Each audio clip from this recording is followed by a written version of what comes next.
How's it going, guys? It's Noir Tapes back with another video. Today I wanted to break down some of my favorite effects from the SP404 MKII. Probably can't see it too great from this camera, but you'll be able to see it from this one up here.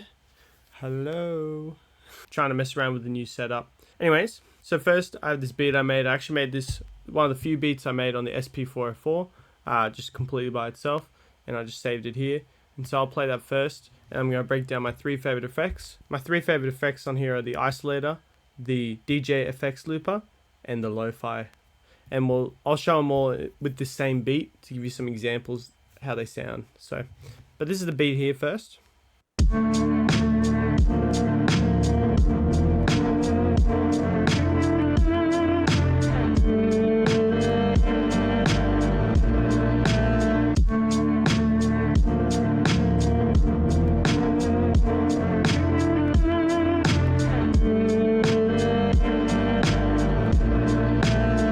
Cool.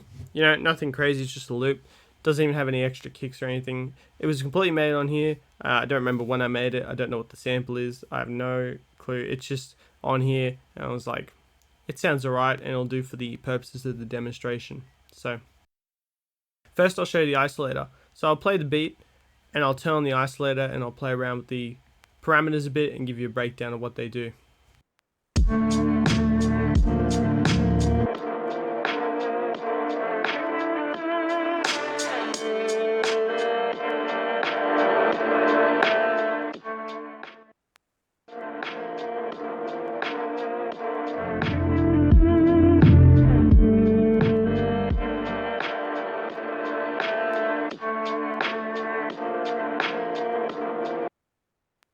So when it comes to all the effects on the SP404, they get mapped to the top three knobs up here along the top of the SP. And basically, on the isolator, it just controls the low frequencies, the middle frequencies, or the high frequencies. You can essentially use these to mix your beat if you want. As you saw in my example, you can turn all of them to negative infinity, and then you won't be able to hear anything. But usually, the purpose of the isolator is to use it somewhat like a filter. I like to turn it just like maybe 2 decibels in the middle and have the lows and the highs off, so it sounds like a radio sort of effect when you turn it on. It's really good for build-ups in like live sets and stuff like that, but otherwise you could use this as a high pass by turning the low and the mids off or down really low, and vice versa. You could just keep the lows and get rid of the high and the mid.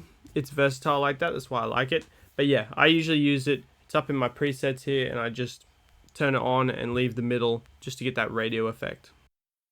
Number 2 is the DJ effects looper, also mapped to this button here. I didn't change any of the buttons on this side. These ones I've changed a bit. I'm not going to go through them. The lo-fi effect I'm going to cover next is under MFX, so I'll have to show you that. But anyways, DJ effects looper. This is another one of my favorites for live sets. So I'll show you some examples now.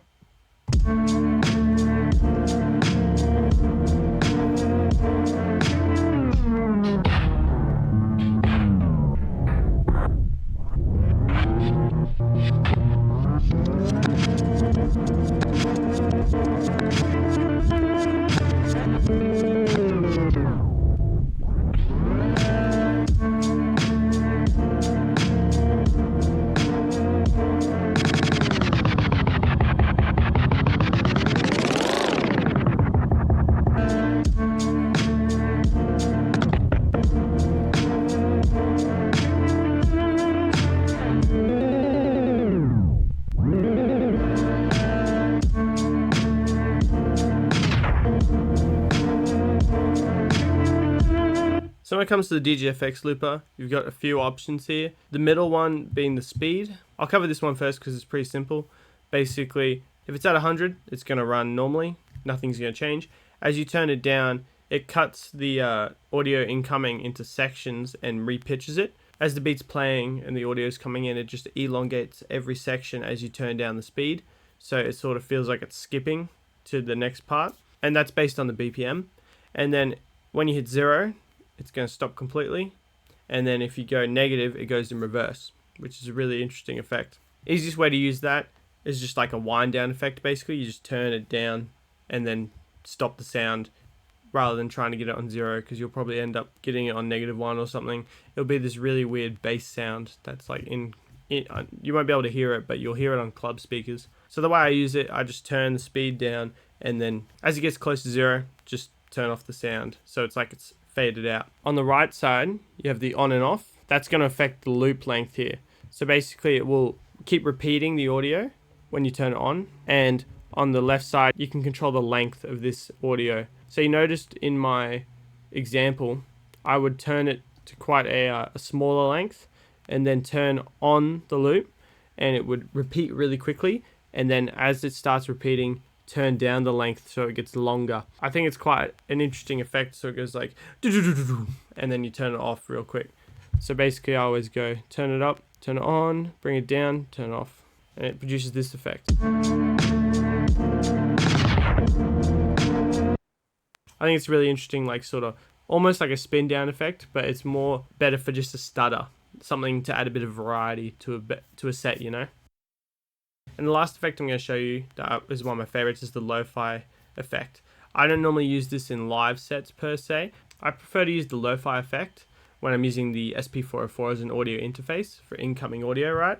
So if I've got my turntable set up and the audio is running from the turntable through the SP404, I then like to route that into Ableton, and then you can use the effects on here and use this as sort of an effects board and adjust the volume as well on here. Makes it easy when you're recording into Ableton actually. You can use vinyl audio coming into this and use the lo-fi effect and then record the audio in Ableton, and you get this lo-fi sound easily. You can also do that with your phone. Like I have a cord that I use for my MPC to sample off my phone. You've probably seen it in a few videos. I can do the same thing here. I can record audio coming in from my phone through here and then add the lo-fi effect, and the audio going into Ableton will have that printed on it. Another unique way to do it, but you're basically using this as an effects board. I don't have it mapped anywhere, so if I hold MFX, you can see it just there. So I just turn this little knob here until I get to lo-fi, and I'll show you some examples.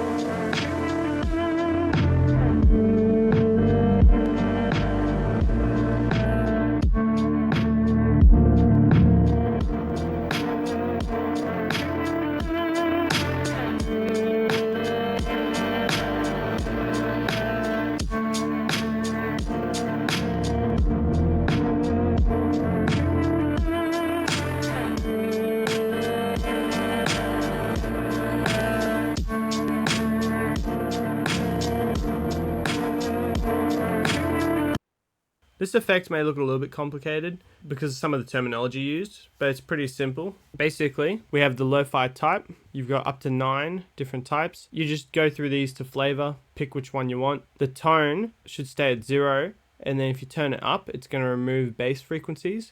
If you turn it down, it's going to remove high frequencies and make it sound really muddy. The pre-filter just adds a filter before it goes through the lo-fi effect and the tone. I'm not 100%, but I'm pretty sure what it does is it takes a bit from the highs and the lows to make it sound old. You just do everything to taste with these sort of effects, right? So you just pick a lo-fi type you like, adjust the tone to like, you don't even need to touch the pre-filter, but you can if you want. And then with this one, you can see there's little arrows pointing down. What that means is there's more. So if you move one of the knobs to bring up the settings and then push in the knob here, it shows the ones below, and then they just get mapped to these as well. So this is a good way to keep it open as well. But this cutoff affects the filter, the pre-filter, and then this balance is basically like a dry wet situation. You've got 100% off, 100% on, and then a mix in between. And then this level just controls the output volume. When you're messing with the tone in particular, and adding bass frequencies, it can get quite loud. So you want to make sure you control your level after that. So essentially the way I'd use it, I'd come in, hear the incoming signal, I'd pick a lo-fi type and adjust the tone to taste. If I'm using the filter, I can adjust it. I'm probably not though. I'm probably not touching the balance either because I want it to sound lo-fi, but if I want to, I can. And then I'm just adjusting the output level here and then resampling it into Ableton and making a beat in Ableton or something. These are some of my favorite effects on the SP404 Mark II. 2 of them I use in live sets a lot. The lo-fi effect I prefer to use when I'm in the studio here. Hopefully you've enjoyed this content. Heaps of effects in the SP404 Mark II. So many to go through. I could almost do like a whole breakdown video, Probably take me like half an hour at least. But it'd be a big video. But anyways, thank you for watching, guys. I'll see you next time.